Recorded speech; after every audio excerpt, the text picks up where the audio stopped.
Muy buenas noches, ingenieras, ingenieros y público en general. Mi nombre es Jorge Cueva, soy presidente del capítulo de Ingeniería Electrónica del Consejo Departamental de Lima del Colegio de Ingenieros del Perú.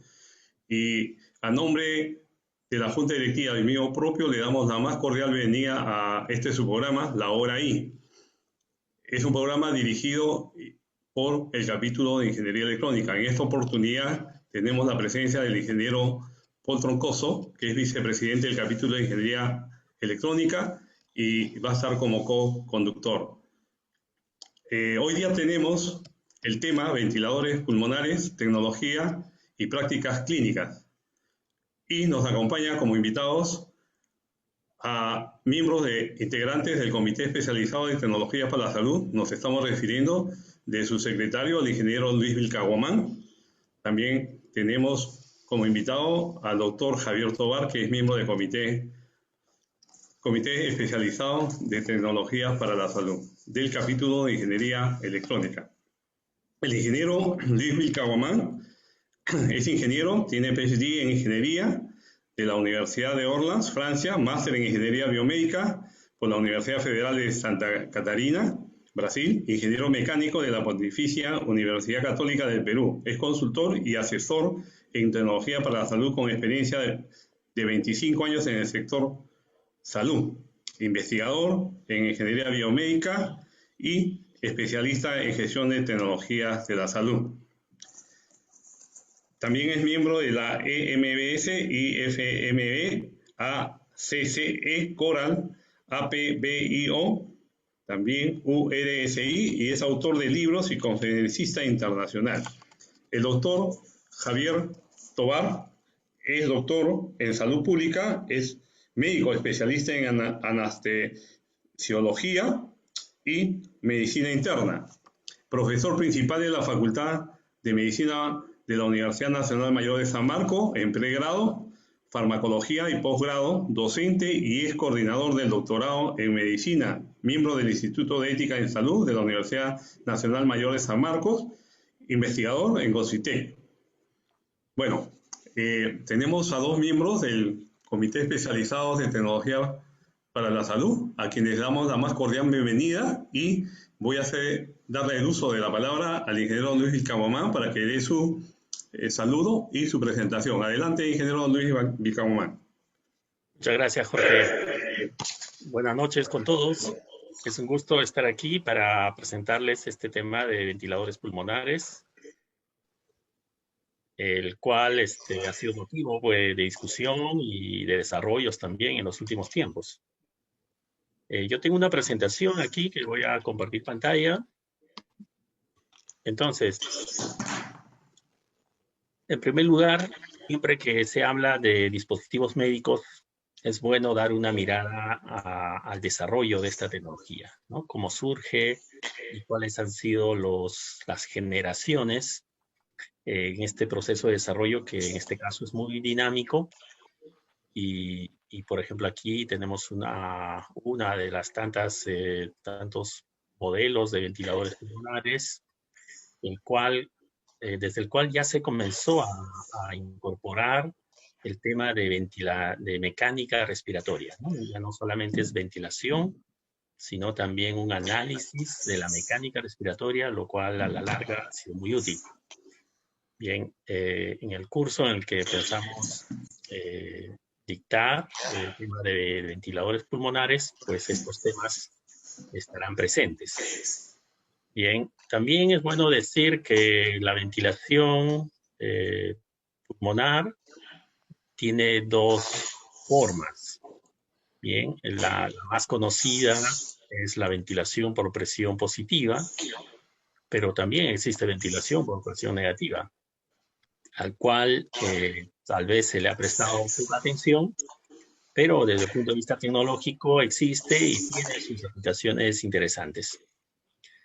Bien, entonces el tema de tecnología para ventilación pulmonar no se acaba solo con la máquina, ¿no? Que es el ventilador pulmonar. También para comprender el funcionamiento de este dispositivo médico, que es de soporte de vida, es necesario revisar los aspectos de fisiología, en particular, en este caso, la mecánica respiratoria, cómo respiramos, ¿no? Todos los procesos de inspiración, expiración, e identificar no solamente los componentes biológicos, como pueden ser los alveolos, ¿no? Los conductos, las vías aéreas superior e inferior, sino también identificar las variables y los rangos, ¿no? ¿Qué presión tenemos qué presión pleural, por ejemplo, se debe tener? Pues la presión alveolar, qué caída de presión tenemos en las vías aéreas. Tenemos obstrucción, estas caídas de presión se incrementan. Entonces, tenemos una serie de conceptos que deben ser revisados para comprender de una mejor manera cómo debe funcionar este dispositivo ventilador pulmonar. Bien, desde el punto de vista de la ingeniería biomédica, también se puede, desde el punto de vista matemático, ¿no? Podemos modelar matemáticamente el sistema biológico, en este caso la mecánica respiratoria, los pulmones, y por ejemplo presento aquí un modelo, ¿no? Uno de los varios modelos que existen para cuantificar el funcionamiento de un ventilador pulmonar y junto con la mecánica respiratoria de una persona, de un paciente. Bien, es a partir de estos análisis que podemos deducir qué exactamente pasa en términos de volúmenes, flujos, presiones y tiempos. Esto se puede modelar en una computadora, podemos generar las curvas que se analizarán para validar lo que estamos haciendo. Bien. Además, con un modelo de este tipo ya implementado en computadora, puede ser una herramienta muy útil para entrenar al profesional de la salud, ¿no? En el manejo del ventilador pulmonar, ¿no? Algo así como cuando se hace en los aviones, ¿no? Antes de un piloto manejar un avión, pues primero se entrena en computadora y ya cuando tiene cierta experticia, pues ahí ya se conduce el avión. Bien, esto también es lo que vamos a desarrollar, ¿no? En el curso de ventiladores pulmonares. Bien, el ventilador pulmonar como equipo de soporte de vida y como muchos dispositivos médicos se diseñan atendiendo también una serie de normas. Bien, en este caso la norma ISO que ya ha sido acogida en el Perú a través de INACAL, que es la NTP 80601-2-12, ¿no? Establece una serie de criterios y premisas de qué debe cumplir un ventilador.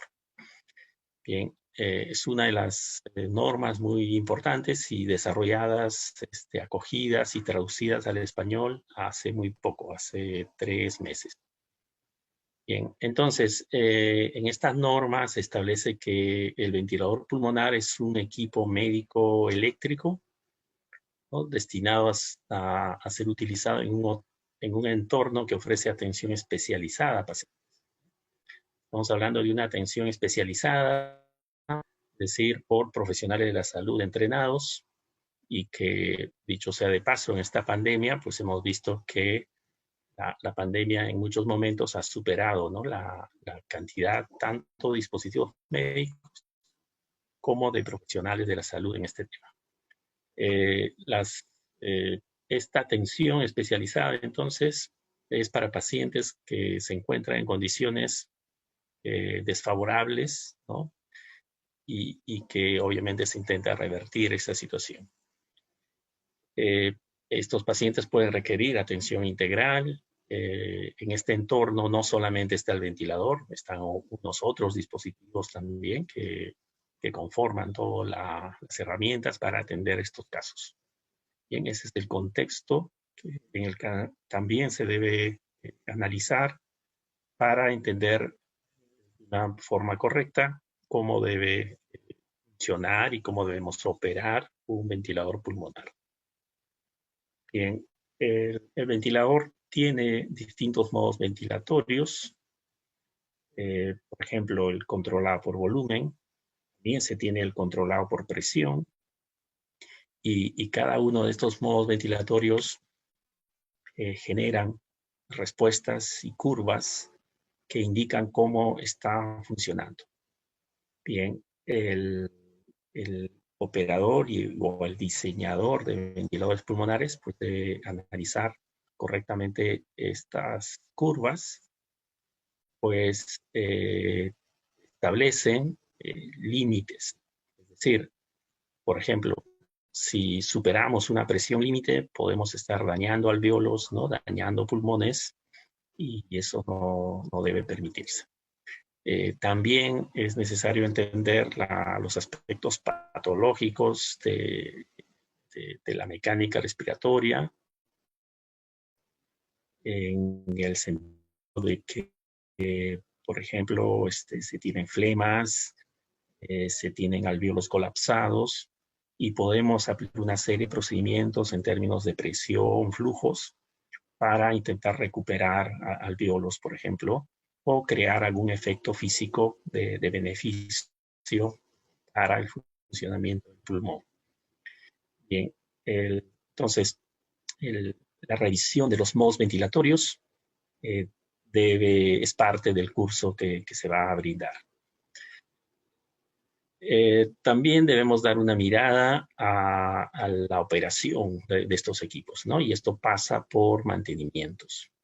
Los procesos de mantenimiento, en este caso, siendo un equipo de soporte de vida, es más estricto, y se debe tener una serie de instrumentos para poder hacer las revisiones y verificaciones.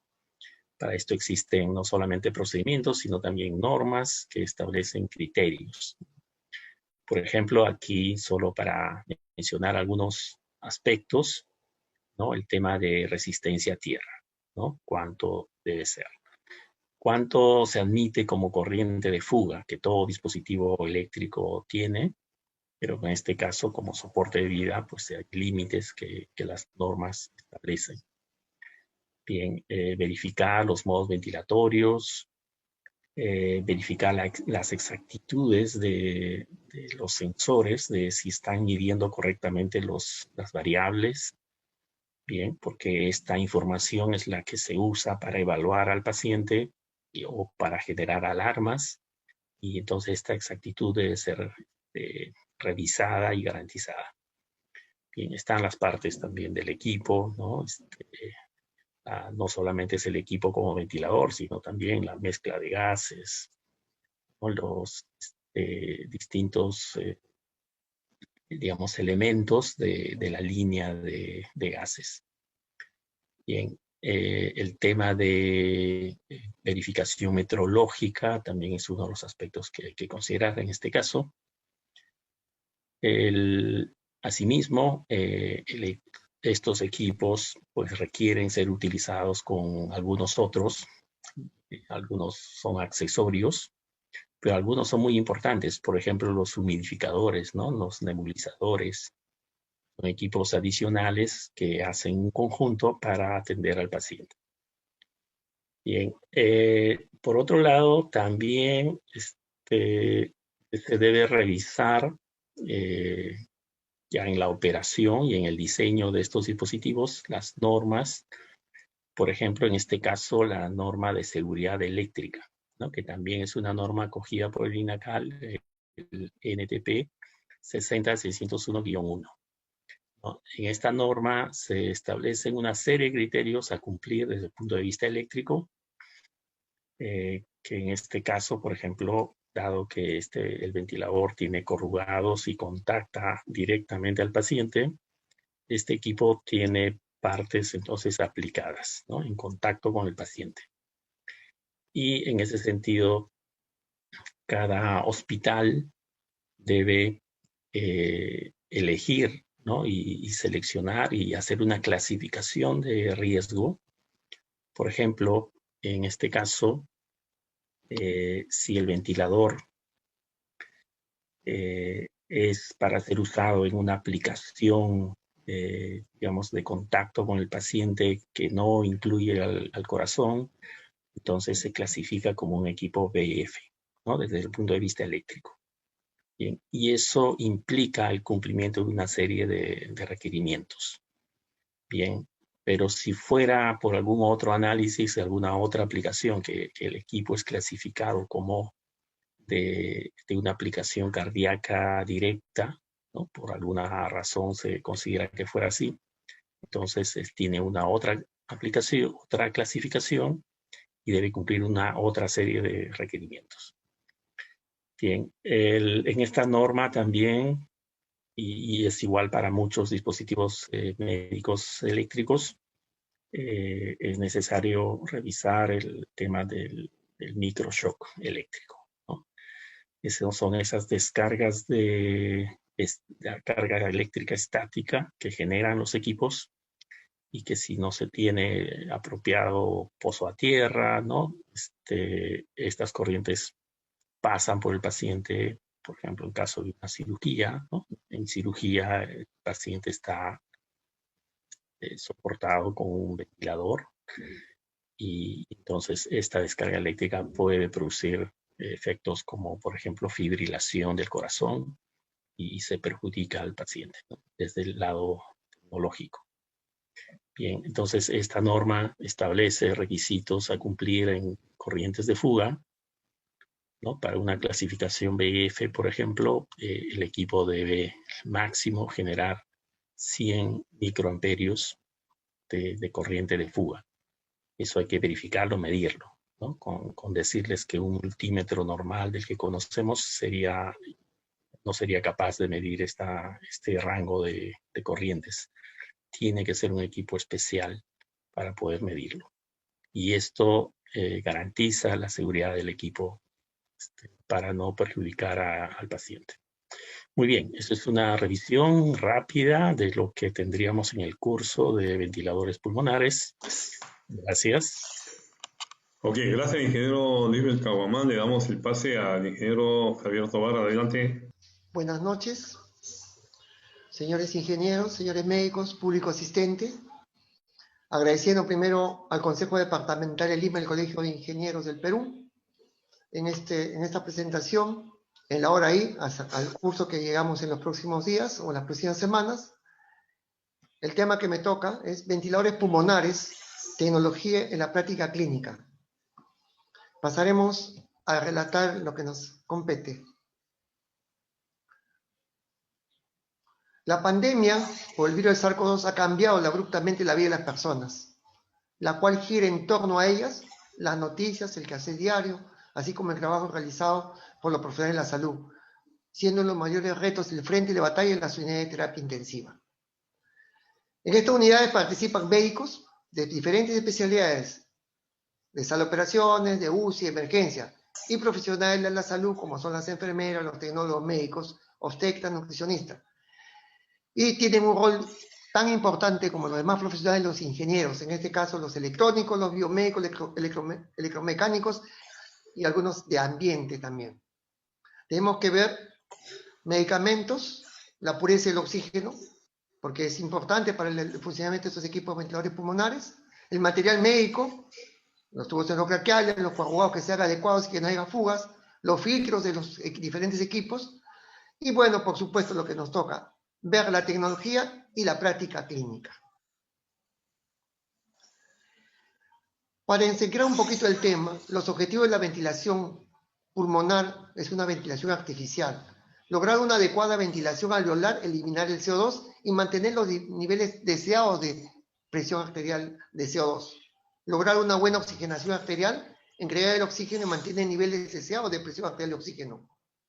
Reducir el trabajo respiratorio del paciente, evitar las sincronías y proporcionar al paciente una ventilación confortable, minimizar los daños y efectos adversos a los pulmones y vías respiratorias. Y, por supuesto, reacondicionar la musculatura del paciente en el proceso de recuperación. Porque la ventilación mecánica hace decrecer el sistema ventilatorio de los pacientes y hay que llevarlos a reeducar, como se dice, su sistema ventilatorio. ¿Qué es un ventilador pulmonar? Son dispositivos electromecánicos neumáticos controlados por presión o volumen. Estos generan una presión positiva intermitente mediante la cual suministran al paciente una mezcla gaseosa que puede además estar enriquecida con oxígeno. En la respiración artificial se produce una entrada de aire al pulmón de una presión positiva, la cual suple la concentración activa de los pulmones respiratorios. La expiración ocurre en forma pasiva, ya que el pulmón es un órgano elástico y tiende a recuperar su volumen normal al cesar la presión y liberar la válvula de exhalación. Los ventiladores mecánicos se reconocen a los ventiladores mecánicos invasivos como sistema de soporte ventilatorio, por medio de los cuales se suministra ventilación a los pulmones mecánicamente mediante métodos que requieren intubación traqueal. ¿Dónde se ubican estos equipos de ventilación pulmonar? Se ubican en las unidades de cuidados intensivos, tanto médicos o quirúrgicos, en las salas de emergencias o en las salas de urgencias, en las salas de recuperación posanestésicas y en las ambulancias tipo 3 en los sistemas de salud. Si ustedes ven la lámina, vemos acá Hospital Puerto Maldonado. Creer que esto podría pasar, tener una UCI y en esta condición de paciente en prono, miren lo que ha cambiado el manejo de la terapia intensiva en los lugares más alejados. Hemos tenido a tener el sistema de salud dar una respuesta a la necesidad de los pacientes en la gravedad de los hechos. Tecnología versus tecnología. Vemos acá a la mano izquierda, vemos un carrito tico y un ventilador. Y acá vemos un Mercedes con 2 ventiladores. ¿Hay diferencias? Claro. Los 2 carros tienen llantas, tienen lunas, son la igualdad. Tienen llantas, tienen lunas, tienen todo. ¿Corren igual? Corren igual. ¿Se comportan igual? Ahí la gran pregunta. Por eso hay que hacernos la pregunta junto con los ingenieros, los médicos y los gestores. ¿Te van a vender o vamos a comprar? Si te van a vender, vamos a tener un tico, como este ventilador que tiene semejante a estos ventiladores, pero tiene sus limitaciones tecnológicas. E igual, tenemos un Mercedes, y hay también calidad y calidades. Acá hay 2 ventiladores muy similares, pero vemos que este ventilador, por ejemplo, tiene una compresora. Este ya no usa compresora. Entonces también tenemos que ver la diferencia, pese a que son de alta gama, que hay diferencias entre uno y otro, y ver las circunstancias y las características de los ambientes en las unidades de terapia intensiva. Claro, esto lo decimos con los gestores, los ingenieros y los médicos. Es un componente, es un equipo de selección. Pero por supuesto, para llegar a ese entendimiento y lograr una buena selección tecnológica para la práctica clínica, tenemos que tener integridad, que es un compromiso de todos los actores de la sociedad. Tenemos que ser honestos, tener justicia, ser diligentes, respeto y compromiso con el ambiente de salud y con nuestro paciente como si fuéramos uno mismo. No detallo los componentes, eso lo veremos a posteriori. Tecnología y práctica clínica. ¿Existen diferencias sustantivas entre tecnología y práctica clínica? La respuesta es sí. Por ejemplo, tiempo de respuesta de los sistemas de ventiladores, las válvulas expiratorias, las válvulas exhalatorias. He tenido la oportunidad de evaluar los ventiladores que han adquirido el Estado peruano, vamos a ver por Estado, y hay diferencias muy sustantivas en un lugar muy alejado del país, en la cual llegaron ventiladores. Pero la respuesta, cuando conversé con los ingenieros, con los médicos, les demostré que habían diferencias. Y si eso el médico no se da cuenta, las decisiones son muy limitadas para mejorar ese paciente. Calidad de monitoreo, en tiempo real calculado, numérico gráfico, y que hay que saber interpretar y saber decir qué está pasando con ese paciente, no solamente tener una bonita pantalla. Durabilidad. Este ventilador está diseñado para la zona donde está yendo, tiene la cantidad de energía eléctrica para poder funcionar, tiene el sistema de aire de compresoras, es amigable. Hemos visto 2 ventiladores aparentemente amigables, pero cuando se clavaba el ventilador, el ingeniero ni el médico podían resolver el problema. Eso no se adquiere en un día, se adquiere en varias horas de capacitación. Seguro en las diferentes interfaces, la fuente de energía. Compraron los ventiladores, como por ejemplo, y se olvidaron que la limitación de corriente eléctrica en los hospitales. No es igual tener un equipo eléctrico en una casa que tener 100. Me consume más energía, pero por supuesto va a tener que una subestación eléctrica, tener más oxígeno, y básicamente fue la fuente de energía oxígeno. No había oxígeno. ¿Qué hago con los ventiladores? Nada. Es como tener una flota de camiones sin choferes, o tener los choferes y no tener los camiones. O sea, es es bien difícil el manejo cuando no se integra un equipo completo. Con o sin compresora, porque esto marca la diferencia. Sistema de mantenimiento postventa. El sistema de mantenimiento es importante, la capacitación del profesional en caso de salud como el ingeniero, porque ambos están inmersos. Porque bien el equipo está en la UCI, pero el médico tiene que estar en relación directa con los ingenieros para ver que el equipo esté operativo las 24 horas del día, los 7 días de la semana, y en este caso los 365 días del año, que no era común. Y otras cosas que podemos comentarlo en el curso. Capacidad y competencia. Capacidad es cuánto sabe el médico o el ingeniero. Y competencia, cómo desarrolla ese conocimiento. Los profesionales de la salud deben adquirir y comprobarse esa capacidad y competencia. El médico, la enfermera y los demás profesionales de la salud en la parte clínica tienen la obligación de saber el 70% y la tecnología el 30%. Y ahí nos valemos del ingeniero biomédico, el ingeniero electrónico, el técnico biomédico, en el que sabe el 70% y la clínica 30%. Si no hubiera esta relación, no habría una buena comunicación y no nos resolveríamos ese problema. Por ejemplo, en el lugar que estuve en la provincia, quería que el ingeniero les maneje el equipo. Y me dice, doctor, ¿cómo voy a manejar si me genera un problema legal? Tienes razón, le expliqué a los médicos. Él conoce, sabe, pero no está en la decisión clínica de tu paciente. Te va a ayudar, por supuesto, pero no lo obligues a que te ponga los parámetros clínicos que te corresponden y tú en la clínica tienes que saberlo. Entonces vemos que es una unión muy fuerte de la parte médica con la parte de ingeniería. Claro, la experticia clínica del equipo de salud es el éxito que el paciente en su recuperación. Tenemos que tener protocolos de ventilación. El lugar donde fui o estuve presente en ese, tenían ya el ventilador, tenían el oxígeno, tenían todos los equipos, pero los pacientes de los 30 que hubieron, solamente uno se salvó. No había protocolos, no había un manejo adecuado. Y el ingeniero me decía, doctor, me han forzado a que los ayude. Pero le digo, es que nadie sabía cómo era la ventilación mecánica en sí. Protocolo de mantenimiento, las horas, cuánto puede durar, todo eso es un sistema. Protocolo de seguridad ambiental eléctrico. Protocolos de bioseguridad de los residuos sólidos. En la clínica tenemos que interrelacionar con los demás profesionales para poner el éxito a la recuperación de ese paciente. Bueno, creo que en el curso permanezaremos cada punto en la medida de las necesidades y el contenido de dicho curso. Yo agradezco nuevamente al Consejo Departamental del Colegio de Ingenieros del Perú y en la representación del decano. Y nos estaremos viendo en la hora I. Muy amable, buenas noches, gracias. Ok, muchas gracias, ingeniero Luis Vilcabomán y el doctor Javier Tobar. Nos han dado una apreciación, digamos, bien detallada de qué es un ventilador pulmonar. Nosotros lo llamamos ventilador mecánico, ¿no? Más conocido en la parte, digamos, tecnológica. Es cierto, y ustedes hablaron sobre el curso. El capítulo de Ingeniería Electrónica, a través de su comité especializado de tecnología de la salud, va a dictar un curso.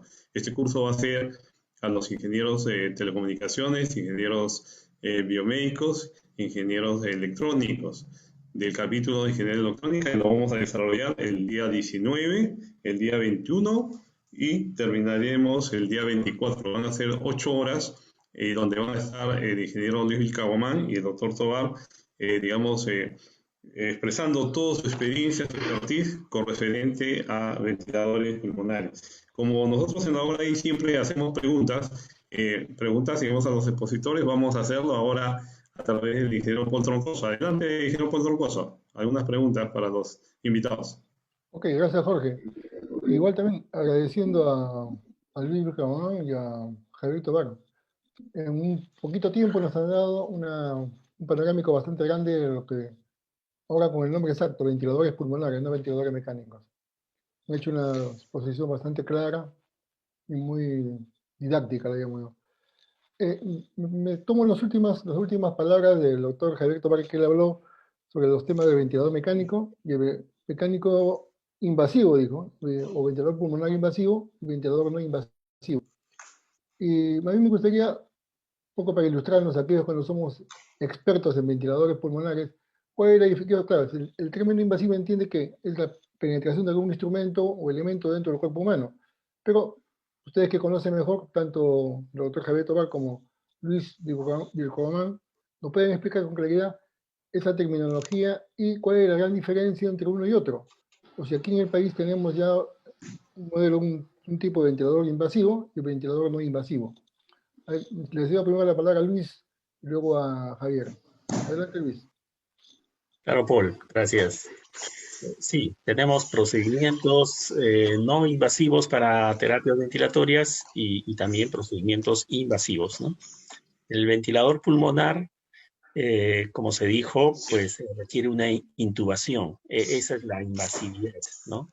La intubación, y eso requiere la preparación del paciente, ¿no? El paciente anestesiado, y entonces en ese caso la respiración del paciente lo hace la máquina, el dispositivo médico.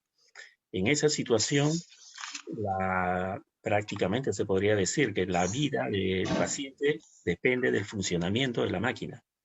Bien, entonces esas son las condiciones de una ventilación invasiva. Pero también tenemos en terapias ventilatorias procedimientos no invasivos. Aquellos que se usan con máscara, por ejemplo, ¿no? Que se colocan en la nariz, la boca, y el paciente recibe aire muchas veces enriquecido con oxígeno, pero la respiración lo hace la misma persona. Bien. Hay un procedimiento actual que es el de alto flujo, por ejemplo, en el que produce una pequeña presión muy ligera que facilita de alguna forma la respiración y, digamos, tiene algunos efectos beneficiosos en los pulmones, pero en general la respiración lo hace la misma persona. La persona está consciente, no está anestesiada y es la persona la que respira. Lo único que se está haciendo ahí es acercarle o facilitarle una mezcla aire-oxígeno apropiada para algunos efectos de ventilación. Bien, tal vez Javier quieras ampliar un poco la idea. A ver, hablar de ventilación invasiva en el aspecto de esta pandemia, también podemos hablar de ventilación no invasiva. En ambos casos tenemos que manejar protocolos. ¿Por qué tenemos que manejar los protocolos? Porque los pacientes que necesitan ventilación no invasiva inicialmente no tienen que ir a una insuficiencia respiratoria galopante, que en las próximas media hora el paciente claudique, porque es un riesgo. Entonces tenemos que valorar qué pacientes, el nivel de riesgo, el nivel de compromiso pulmonar tiene, para que el paciente, como bien dijo el ingeniero, estando consciente, nos ayude con cualquier equipo de ventilación, solamente hay que saberlo hacer. Si el paciente ya no puede soportar los medios como este alto flujo, la máscara GERME, una máscara facial, entonces tranquilamente ahí tenemos que proceder a relacionar la interfase coarrugado-paciente a través de un tubo endotraqueal. Tenemos que entubar a ese paciente. Al entubar a ese paciente tenemos que comandar, y muchas veces el paciente, como está hipóxico, tiende a agitarse, entonces ahí tenemos que sedarlo, dormirlo para que pueda soportar adecuadamente la ventilación. Y ahí comienza ya el batallar de la terapia intensiva en ventilación mecánica. Y el médico, la enfermera y todo el personal de salud interviene en mantenerlo adecuadamente este paciente. E igual como hemos salido entubado, también podemos salir a hacer una ventilación invasiva, sacando el tubo y dejándolo con una máscara, un GERME, un dispositivo no invasivo. O sea, en ambos casos tenemos la posibilidad con los equipos de ventilación, sabiendo las bondades y limitaciones, poder al paciente hacerlos a través del tubo endotraqueal o sin el tubo endotraqueal. Y eso sería la diferencia entre ventilación no invasiva e invasiva. Muchos prefieren o preferimos a veces iniciar la ventilación no invasiva porque el paciente recuperaría mucho más precozmente, no habría menos invasión, pero en esta pandemia hay que tener muy en claro que es muy contaminante los aerosoles.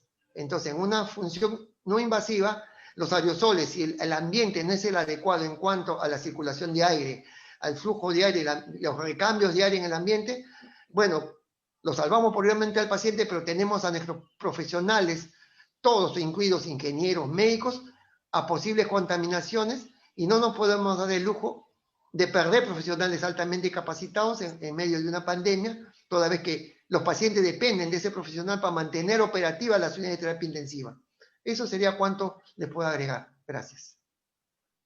Ok. Ok, gracias, ingeniero Javier Tovar, ingeniero Luis Caguamán. Hay un tema que es importante. Hay diferentes tipos de ventiladores mecánicos, o sea, tanto para, digamos, a la edad, ¿no? Y también es interesante lo que usted acaba de decir, que los equipos deben estar, digamos, tecnológicamente preparados. Eso quiere decir que estén calibrados, ¿no? Calibrados en el tiempo, que es muy importante, porque se tiene que es un equipo, digamos, de alta tecnología.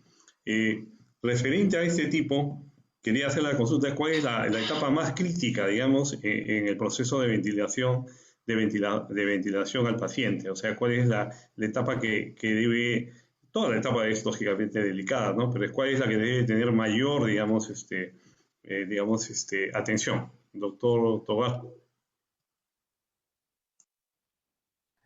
Desde el momento que seleccionamos el ventilador y nos den toda la performance, porque estos son pacientes que llevan al síndrome de estrés respiratorio del adulto.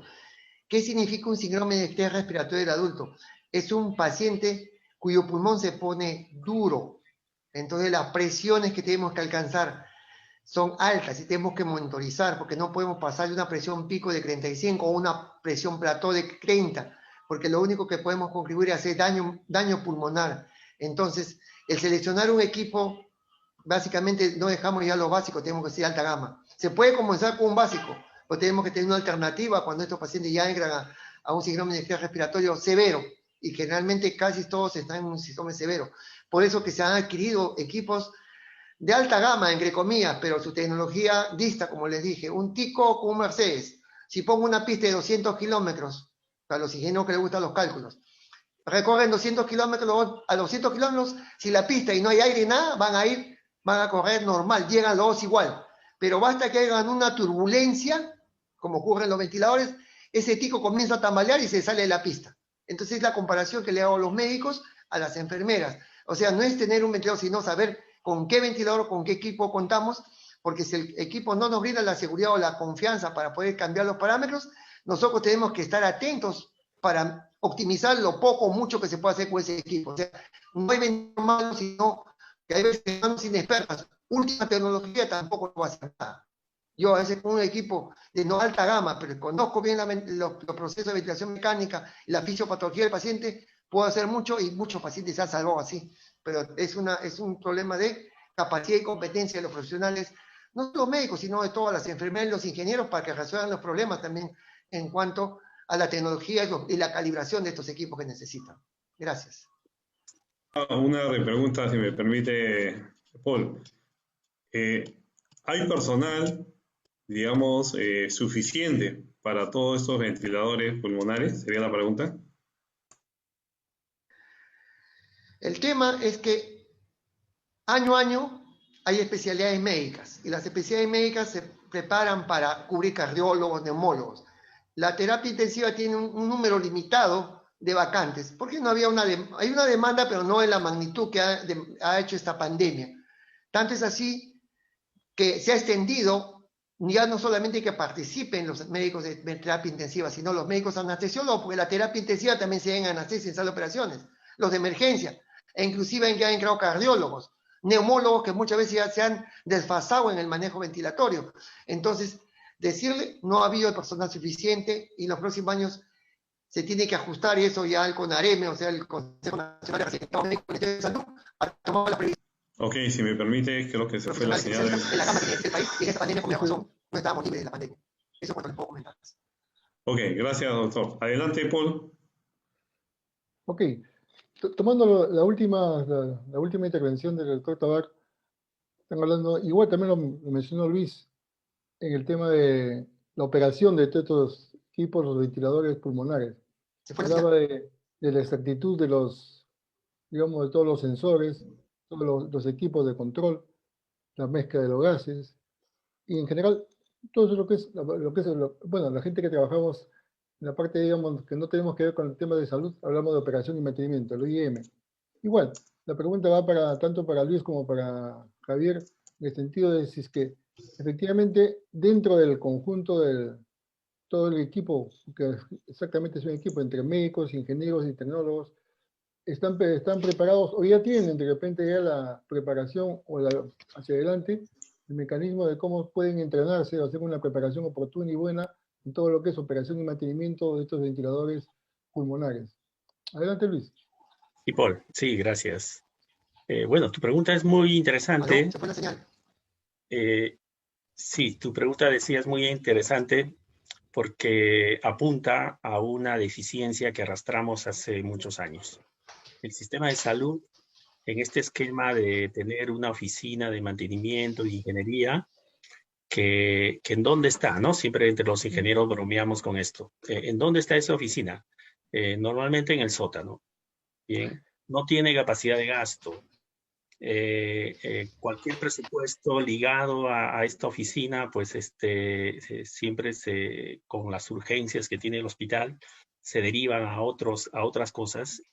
Y entonces, en el Perú se estima que apenas el 1 o 1% del presupuesto operativo de un hospital se dedica a mantenimiento. Cuando las entidades internacionales establecen que por lo menos debería ser el 5% del presupuesto operativo anual de un hospital. Y entonces tenemos una brecha ahí de 4 o 3.5% que no se dirige al mantenimiento y a las oficinas de ingeniería. Bien, entonces, en tu pregunta, pues estas tecnologías, como es este caso del ventilador pulmonar, que son de alta complejidad, requieren un soporte de ingeniería y de técnicos mucho más amplio de lo que cuenta normalmente un hospital, ¿no? En los hospitales tenemos muy pocos ingenieros y sin embargo todo lo que vemos en un hospital es tecnológico. Tenemos máquinas, sistemas, energía, ¿no? Gases. Entonces, tenemos aquí una brecha, ¿no? Este modelo que tiene el sistema de salud de gestionar de esa forma es un modelo que se ha planteado hace más de 80 años. Y a pesar de todos los avances de la tecnología, mantenemos ese modelo y lo cual retrasa y muchas veces explica por qué todas estas deficiencias en el sistema de salud. Bien. Los hospitales actualmente deben ser considerados entidades tecnológicas, debe haber responsabilidad sobre las tecnologías para que caminen bien, debe contar con ingenieros de varias disciplinas, físicos, médicos, por ejemplo, una serie de especialidades para atender todos estos aspectos tecnológicos, operativos. Bien, entonces esa es la brecha que tenemos y arrastramos. Y esta pandemia, entre otras cosas, ha puesto en evidencia esta deficiencia. Bien, ¿se puede resolver? Claro que sí. Comencemos por la ley de salud, ¿no? En la ley de salud casi no se menciona la tecnología, siendo el sistema de salud una entidad tecnológica. Entonces, comencemos por allí y vamos pues en el camino, esperemos con la ayuda del Colegio de Ingenieros, pues a proponer una serie de propuestas alternativas para revertir esta situación y a la larga tendremos que los hospitales funcionen mejor, ¿no? Eso es lo que todos esperamos. Bueno, voy a hacer otra pregunta a Luis. Sí. Claro, Ok. claro, adelante.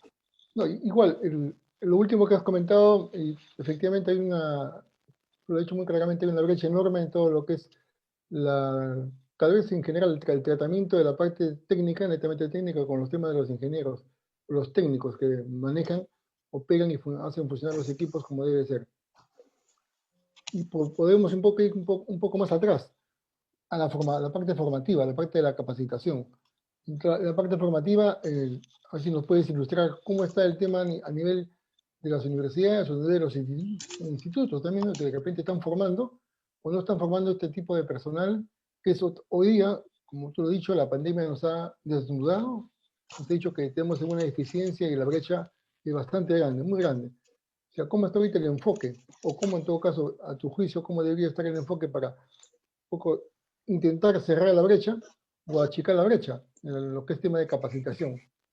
Adelante, Luis. Muy bien, sí, te entiendo. Bueno, yo diría que en pocas palabras estamos en el inicio de una ola de ingeniería biomédica. Bien, en este momento tenemos, si no hay más, unas 5 universidades trabajando en ingeniería biomédica. No ha sido así, hace pocos años no teníamos ninguna alternativa.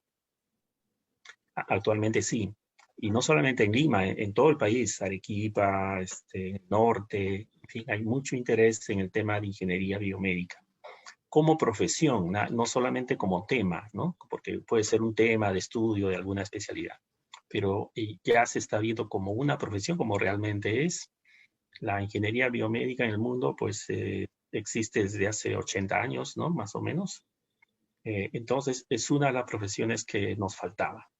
Con la ingeniería biomédica están incluidas unas otras ya temas más especializados como la ingeniería clínica, ¿no? La neuroingeniería, por ejemplo, la ingeniería cardiovascular, y en fin, ahí podemos hablar de una serie de ramas. Bien, entonces estamos en el inicio de una ola de la Iglesia Católica, por ejemplo. En un año, más o menos, tendremos los primeros egresados de ingeniería biomédica, ¿no? Formados en la universidad, pero igualmente San Marcos, UTP, UTEC, ¿no? Hay grupos ya trabajando. Bien, ahora esa situación pues es interesante, muy positiva para el país.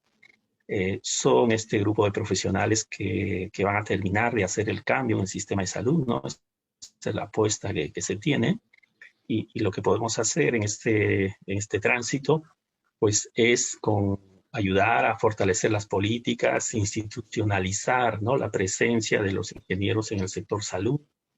Es algo que el Colegio de Ingenieros con mucho tino, pues ha planteado incursionar en estos temas, lo cual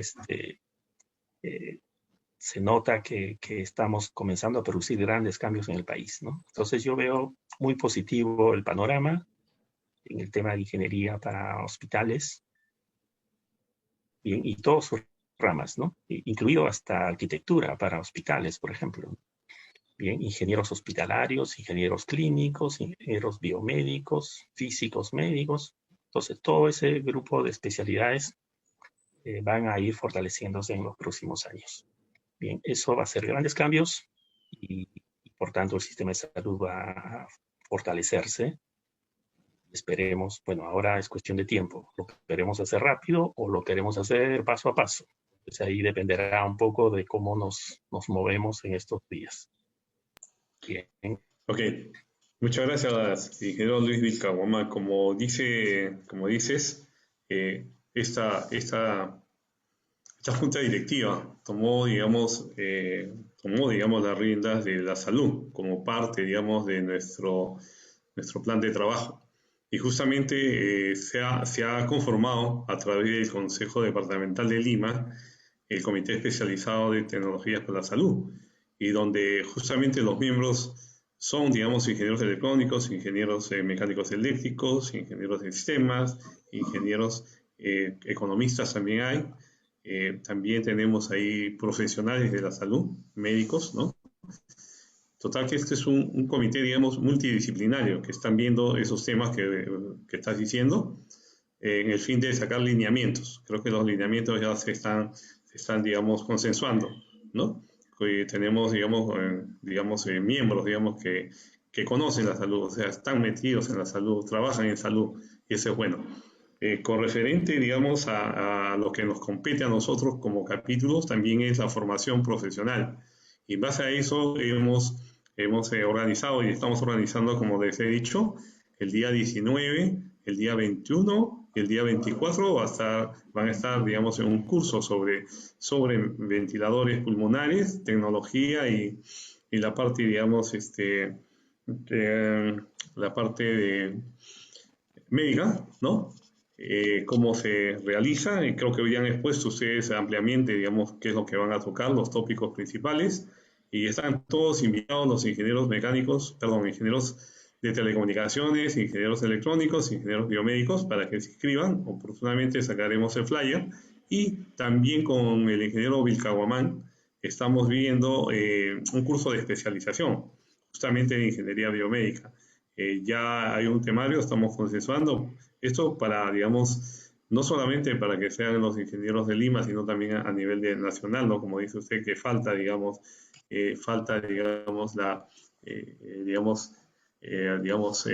institutos o academias, universidades que dicten este curso, ¿no? Y son ingenieros electrónicos también. Bueno, sin más, creo que la hora nos ha, digamos, ha ganado, y yo agradecerles, digamos, al ingeniero Luis Vilcamomán y al doctor Javier Tobar por su exposición. Nos ha aclarado muchos temas que nosotros como ingenieros, digamos, lo sabemos, pero ustedes que son los profesionales lo saben mucho más, y le esperamos a todos, digamos, en este curso. Y a todos ustedes que nos escuchan, muchas gracias por su atención, y será para la próxima semana nuevamente en la hora I. Muchas gracias, hasta luego. Gracias, hasta luego. Gracias.